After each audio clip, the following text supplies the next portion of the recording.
सभी को राधे राधे। जय श्री कृष्णा, जय श्री श्याम, जय माता दी की सा, खम्मा गणेशा, जय हिंद, जय भारत। Good evening. कैसे हैं आप लोग? मैं आशा भाई सब ऑलरेडी स्वागत करती हूँ आपका मेरे ब्लॉग में। तो बताएं कैसे हैं आप लोग। आज मैं ब्लॉग बना रही हूँ, मेरे से रहा नहीं गया क्योंकि आज जो सामान आया है वो मेरे पीहर से आया है, तो मेरे से ब्लॉग बनाए बिना रहा नहीं गया। क्योंकि कहते हैं कि पीहर की तो मिट्टी ही होती है ना, जो वो भी सोना होती है, तो इसलिए मेरे को खुशी हुई। चाहे बहन बेटी को आप एक थोड़ा सा कुछ यानी 2 फ्रूट भी दे देते हैं, फल भी दे देते हैं, या एक मिठाई का डब्बा भी दे देते हैं, तो भी बहन बेटी की जो दुआएं होती हैं ना, वो आपको इतनी लगती हैं कि आप सोच भी नहीं सकते कि आपका क्या भला हो जाए उससे। ये सोचने वाले पे निर्भर है। खैर, मैं अब आपको बताती हूँ कि आज मैं गई थी मेरे भाई के यहाँ, तो मेरे को जो सामान मिला है मैं तो इसी में ही बहुत प्रसन्न हूँ। भगवान करे खूब फले फूले। तो हमारे खेत में होते हैं, आंवले का पेड़ है और मेथी तो भाई ने घर पर ही उगा रखी थी छत पे, तो वो मेथी है, टमाटर है।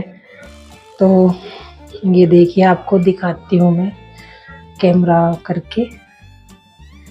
ये देखिए, ये है, ये देखिए, ये मेथी है पत्ते वाली। इसका मैं बनाऊंगी, पराठे बनाऊंगी। अभी इसको काट के और फिर पराठे बनाऊंगी। ये है टमाटर देसी और ये है आंवले। आंवले बहुत गुणकारी होते हैं, तो मैं इनका अच्छे इनमें दाग हैं थोड़े, तो अच्छे छांट के तो मैं इनके मुरब्बा बना लूँगी, बाकी की चटनी बना दूँगी। चटनी भी बहुत अच्छी होती है आंवले की, आपने खाई होगी। तो ये मेरे पीहर से आई क्या, मैं लेकर आई, मैं गई थी आज, ऐसे मन करा तो मैं लेके आई हूँ।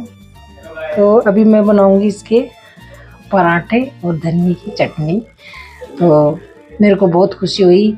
मैं सभी जो भी भाई भौजाई सुन रहे हैं, भाई भाभी, सभी से ये रिक्वेस्ट करूँगी, अपनी अपनी बहन बेटी को आप अपने घर पे बुलाएं और उनको कुछ ना कुछ, चाहे आप 2 चॉकलेट ही दें, लेकिन आई हुई बहन बेटी का मान रखिए और उनको कुछ ना कुछ दें आप। और अगर आप कुछ ना कुछ देंगे ना, तो आपको खुद को पता नहीं पड़ेगा कि आपके घर में कब क्या अच्छा हो जाएगा, आप सोच भी नहीं सकते। क्योंकि बहन बेटियों के पास सब कुछ होता है, उनके पास कोई कमी नहीं होती, वो भी अपने परिवार में संपन्नता होती है। और अगर संपन्नता नहीं भी हो ना, तो वो आपके आगे कभी हाथ नहीं फैलाएगी बहन बेटी।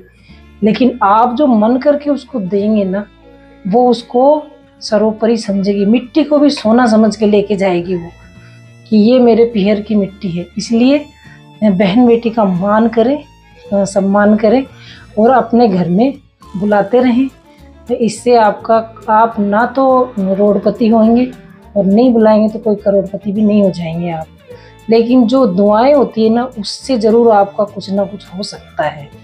जो आपके कई दिनों से आपके काम नहीं बन रहे हैं, आपको बीमारियों ने घेर रखा है, तो कहीं ना कहीं आप अगर कुछ भी बहन बेटी को दिया है आपने, चाहे वो फल हो, चाहे सब्जी हो, चाहे कोई कपड़ा हो, चाहे मिठाई हो, कुछ भी आपने दिया है ना, वो आपको 4 गुना होके आपके वापस आता है।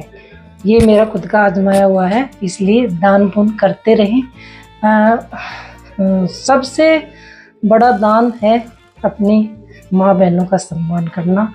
बाद में जो बाहर जो भिखारी वगैरह होते हैं ना, ये दूसरे नंबर पे दान आते हैं। सबसे बड़ा दान यही होता है, क्योंकि आजकल बहन बेटियां सब सक्षम हैं, कोई मांग कर नहीं ले जाती पीहर से, वो सब समझती हैं।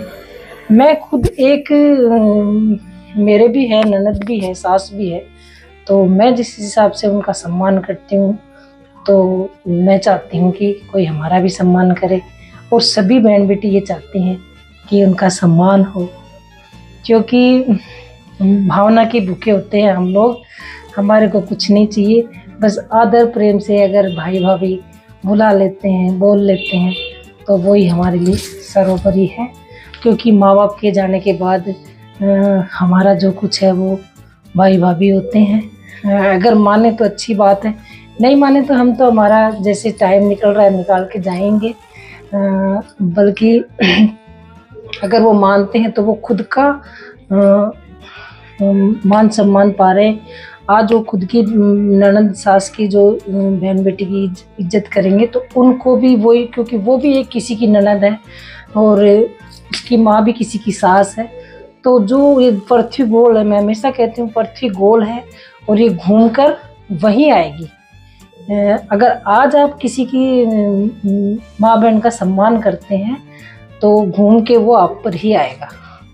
आप भी किसी की ननद हैं, किसी की आपकी माँ भी किसी की सास है। तो जो आप किसी का कर रहे हो आदर, वो ही आपको मिलने वाला है आगे। तो ज़्यादा ज्ञान ना देते हुए मैं यही कहना चाहूँगी कि बहन बेटी मनवार की भूखी होती है। समय समय पे अपने घर त्यौहार है, वार है, ज़रूर बुलाएं और उनका मान सम्मान रखें। चाहे आप 2 चॉकलेट ही दें, लेकिन उनको खाली हाथ कभी ना जाने दें। और मिठाई वगैरह दे तो बहुत ही अच्छी बात है। उनका मान सम्मान करें, क्योंकि वो भी जिस कोख से आपका पति जन्मा है उसी कोख से वो भी जन्मी हुई है, तो बराबर की हक है। लेकिन आजकल नहीं मांगती हैं हक, सब समझती हैं। पर मेरा कहना यही है, कम से कम इतना तो अपन कर सकते हैं, उनका मान सम्मान तो इतना तो हम कर ही सकते हैं। इतने तो संस्कार हमारे माँ बाप ने दिए ही होंगे कि हम हमारे जो पति की माँ है, बहन है, उनकी इज्जत कर सकें। मेरी नज़र में तो वही औरत पति की माँ बहन की इज्जत नहीं करेगी जो पति की इज्जत नहीं करती। अगर जिसको पति अच्छा लगता है तो उसको माँ बहन भी उसकी ज़रूर अच्छी लगनी चाहिए और उनका भी सम्मान ज़रूर करना चाहिए। हाँ, 2 कड़वे बोल ज़रूर बोलते हैं, सास ननद होते हैं, सभी एक जैसी भी नहीं होती, कोई कोई होती है, लेकिन ये विधि का विधान है। उनको अपना कर्म समझ के थोड़ा सा बर्दाश्त कर लें। सारी उम्र कोई नहीं रहता है, क्या पता वो हमसे पहले चल जाए या हम उनसे पहले चल जाए, लेकिन बातें तो सब यहीं रह जाती है कि ये था वो था। इसलिए बहन बेटी का सम्मान करें और ज़रूर कम से कम महीने में 1 बार तो ज़रूर बुलाएं। मेरा ये छोटा सा ब्लॉग आपको कैसा लगा ज़रूर कमेंट में बताएं, और मेरे वीडियोस देखते रहें कैसे लगते हैं। कोई आपको कुछ कमी नज़र आती है तो आप बताएं, किस तरह के वीडियो आपको अच्छे लगते हैं मेरे, वो भी बताएं। कमेंट करें, शेयर करें, सब्सक्राइब करें और ब्लॉग देखें। सभी को राधे राधे, जय श्री कृष्णा, जय माता जी की सा, खम्मा गणिसा, जय भारत, गुड इवनिंग। मैं आशा वाइसा पालड़ी विदा लेती हूँ आपसे मेरे ब्लॉग से। सभी अपना अपना ध्यान रखें। सभी को राधे राधे, बाय बाय।